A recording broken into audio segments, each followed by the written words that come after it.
خوندورونو دغه خپل خاوره خپل ځمکه خپل کور دا خدای چې په خپل لاس کې دی موږ د خپل ځانه پیل کو تاسو باور وکړئ چې دغه نیالګي کې نول او دغه د بوټو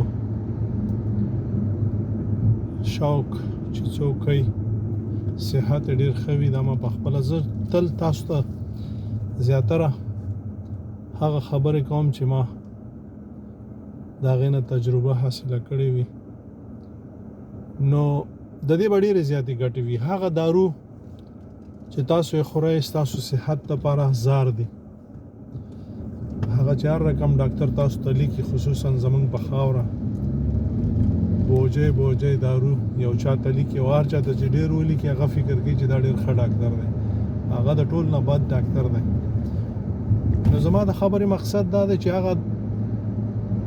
لګښت چې تاسو په دارو کوئ په ډاکټرانو یې کوئ که تاسو هغې ترکاریانې او نیالګي او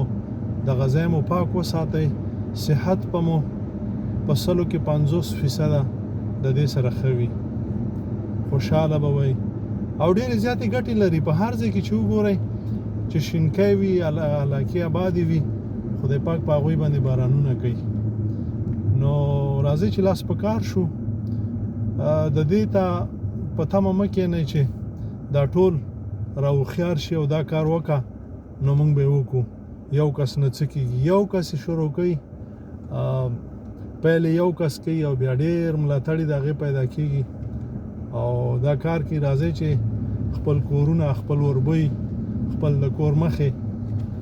خپل لارې کوڅې خپلې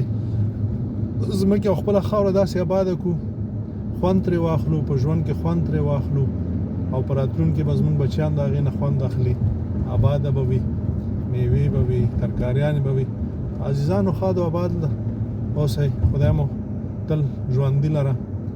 او مونږ خو پیل کړی مې ګټې لیدلې دي زه په خپله اوس به درته څه ښکاره شم دغه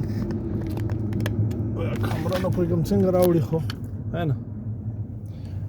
ما سره په موټر کې هم دغه شي نه دي دا کشمالي دي او دغه شي نه دي او دا کشوګیر دی نو ښه پکې خوشحاله یم الله دې تاسو هم خوشحاله لري سلام علیکم